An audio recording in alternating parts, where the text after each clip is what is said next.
Salut à tous, on se retrouve aujourd'hui pour l'épisode 6. Cette semaine, on va parler de design et plus particulièrement de design de véhicules. C'est un domaine dans lequel on peut vite rencontrer des difficultés et surtout quand vous devez dessiner un véhicule particulièrement complexe en perspective. Si vous avez déjà essayé d'inventer un véhicule d'imagination, vous comprendrez sûrement de quoi je parle. De plus, si vous avez des difficultés pour trouver des idées de véhicules, des blocages quand il faut mettre une de vos idées en 3 dimensions, du mal à trouver un design qui vous plaît, alors j'ai une technique plutôt efficace à vous proposer. Celle-ci m'a permis de faire évoluer ma créativité et de proposer des designs plus intéressants. Alors je suis certain qu'elle vous permettra d'aborder plus simplement le dessin de véhicules ainsi que le design en général. Elle est assez similaire à la technique DSC que je présente dans mon livre gratuit sur la perspective, mais pas complètement. Vous voyez en haut à gauche 3 types de formes, carré, triangle et cercle. Nous allons nous servir de ces formes pour simplifier notre recherche de design. L'objectif est de simplifier au maximum pour faciliter le dessin en 3 dimensions et augmenter nos chances de trouver un design qui fonctionne. Pour cela, on va travailler en 2 temps. D'abord, en combinant des formes géométriques simples qui en s'ajoutant vont créer une seule et unique forme. C'est en premier lieu un travail de 2 dimensions, c'est-à-dire un travail de profil, donc de face. À l'aide de ce profil, on va maintenant pratiquer une mise en volume, en variant ou non la profondeur de chaque objet. On a donc 4 formes simples qui sont devenues un seul et même volume complexe.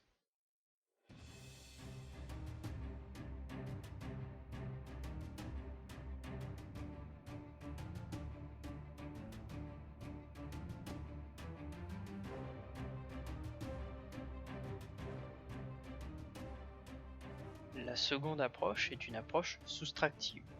En supprimant ou en déboîtant des formes dans une autre, on obtient un profil travaillé qui nous servira de base pour une mise en 3 dimensions. Comme pour une sculpture sur bois, on enlève et on détache des morceaux progressivement pour obtenir la forme finale désirée. Ces 2 pratiques sont des moyens efficaces de simplification de formes. En simplifiant au préalable nos formes, on peut facilement construire par-dessus, avec un autre cas, une perspective complexe avec des courbes. Il est plus facile de commencer par dessiner des cubes ainsi que des cylindres en perspective que de dessiner d'entrée de jeu les courbes d'une Porsche 911. Plus tard dans la vidéo, je vous montrerai 3 designs que j'ai créés avec cette technique. Elles ne valent pas le design d'une Porsche, c'est certain, mais je me suis amusé à les faire, alors regardez bien jusqu'au bout. Retenez bien combinaison de formes et soustraction de formes.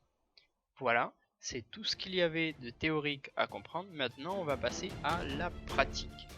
Vous allez voir que cette technique simple peut rapidement nous permettre de pousser la conception encore plus loin.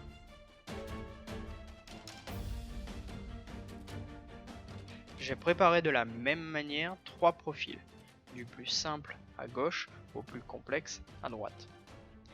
Ces profils, contrairement à l'exemple précédent, s'apparentent plus à des véhicules.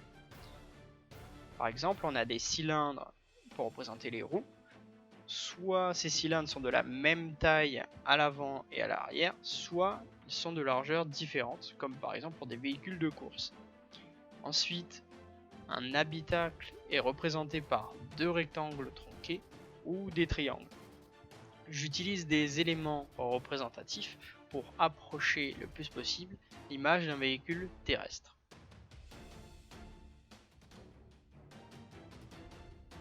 Je commence généralement par dessiner le volume central. L'objectif est d'essayer de représenter au maximum les proportions du profil. Sans tenter d'ajouter de détails, on dessine simplement en 3 dimensions le profil qui correspond, en respectant scrupuleusement chaque espacement et chaque forme. Le seul paramètre qu'on est libre de modifier, c'est la profondeur de chaque volume. Sur l'exemple A, tous les volumes sont de la même épaisseur, alors que sur l'exemple B, je dessinerai sûrement l'habitacle plus petit. Cela donnera évidemment un résultat différent. Même si pour le moment ces volumes ressemblent plus à des jouets, vous devez tout de même penser au résultat que vous voulez obtenir si vous décidez d'ajouter des détails par la suite.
Le second exemple pratique traite du même exercice, mais avec encore plus de complexité.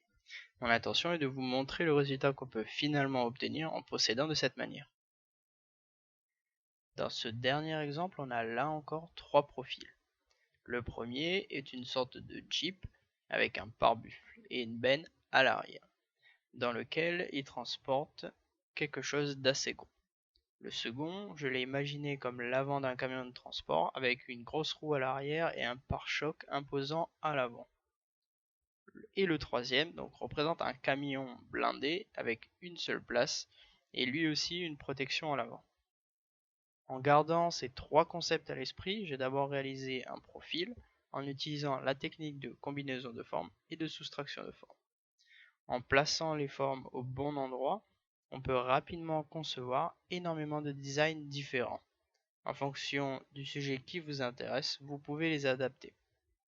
Ensuite, les questions que vous devez vous poser sont: est-ce que c'est un véhicule terrestre, volant ou maritime? À quoi sert-il? Il est destiné à qui? Etc. Je les ai ensuite dessinés en 3 dimensions en faisant attention de varier l'épaisseur de chaque volume là où c'était nécessaire. J'obtiens ainsi 3 volumétries, encore plus complexes que les précédentes. Dans l'état, elles vont me servir pour la dernière étape.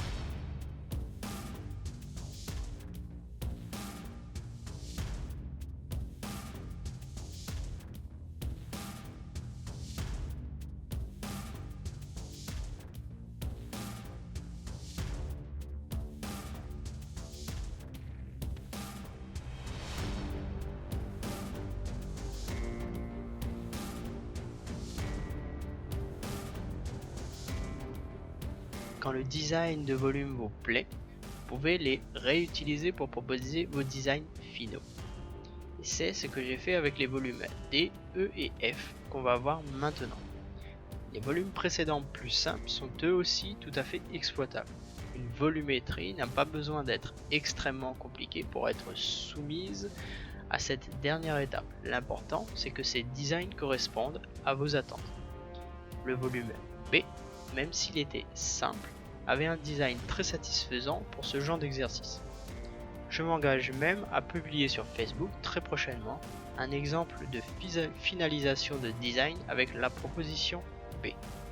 Vous trouverez le lien directement sur mon site internet ou en dessous dans la description.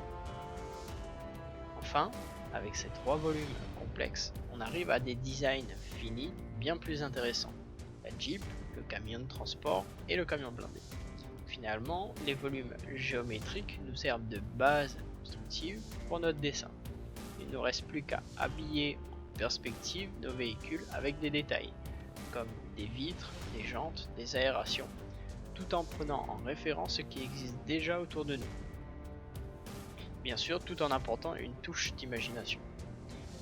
Comme pour de la modélisation 3D, j'utilise le chanfrein pour remodeler mon volume et apporter du détail. Je tronque les angles, je transforme et je les transforme en courbes.